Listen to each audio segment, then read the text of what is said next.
নমস্কার বন্ধুরা, আজকের এই ভিডিওয় আমরা গুরুত্বপূর্ণ একটা টপিক নিয়ে আলোচনা করব।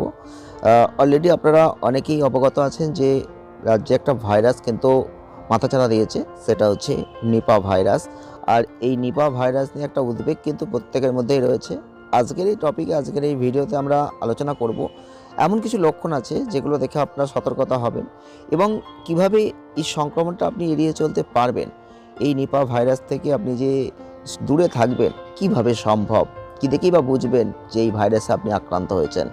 তো চলুন আজকের ভিডিওটি আপনারা অবশ্যই একটু পুরো দেখুন, আপনারাও বুঝতে পারবেন। অর্থাৎ নিপাকে বিজ্ঞানীরা বলেন জুনোটিক ভাইরাস, অর্থাৎ পশুর শরীর থেকে এই ভাইরাস মানুষের শরীরে ঢোকে। আর আক্রান্ত পশুদের দেহের অবশিষ্টাংশ বা মলমূত্র থেকে কিন্তু এই সংক্রমণটা আসতে পারে। এটা হচ্ছে গুরুত্বপূর্ণ একটা পয়েন্ট। এখন কথা হচ্ছে কি এই নিপা ভাইরাস? এই ভাইরাসের উৎস হচ্ছে মূলত বাদুড়। বাদুড়ের যে অর্ধেক খাওয়া ফল ভালো ফলের সঙ্গে মিশে থাকলে সেখান থেকে ছড়িয়ে যেতে পারে এই ভাইরাস। আক্রান্তের ব্যবহৃত বিছানা, পোশাক বা অন্যান্য জিনিসপত্র থেকেও এই সংক্রমণের ক্ষমতা রাখছে নিপা ভাইরাস।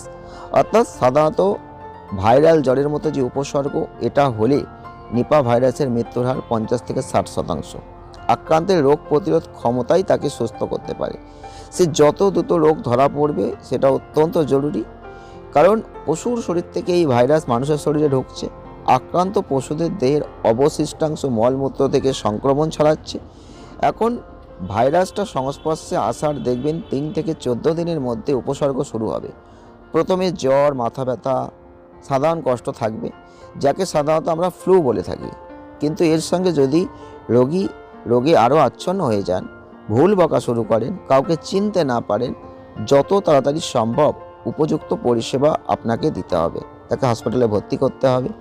এবং ব্রেনের ক্ষেত্রে একটা প্রদাহ হলে, যাকে বলে এনসেফ্যালাইটিস, অবস্থা গুরুতর হয়ে ওঠে।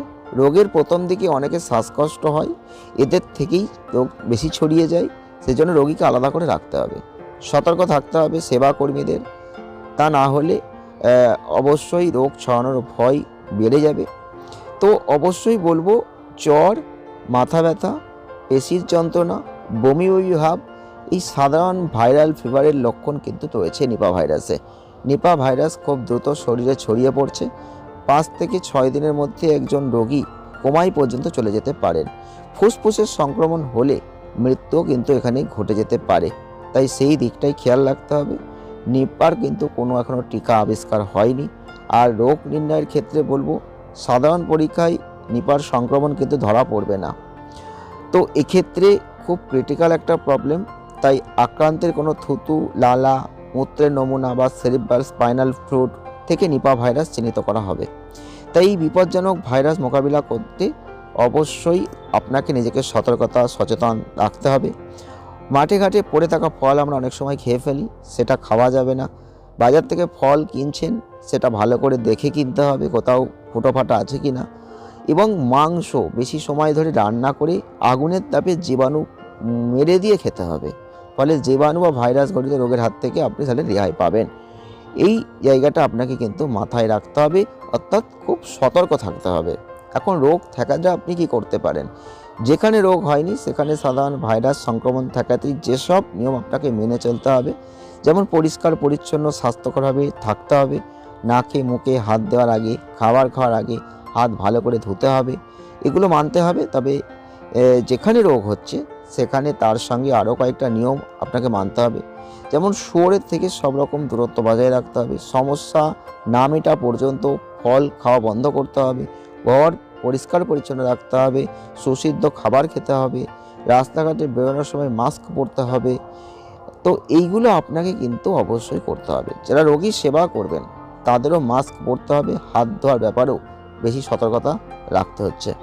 তো আজকের এই টপিকে আমরা জাস্ট কিছু লক্ষণ এবং কিছু লক্ষণ দেখা দিলে আপনি কীভাবে নিজেকে ঠিক রাখবেন সব কিছুই আলোচনা করলাম।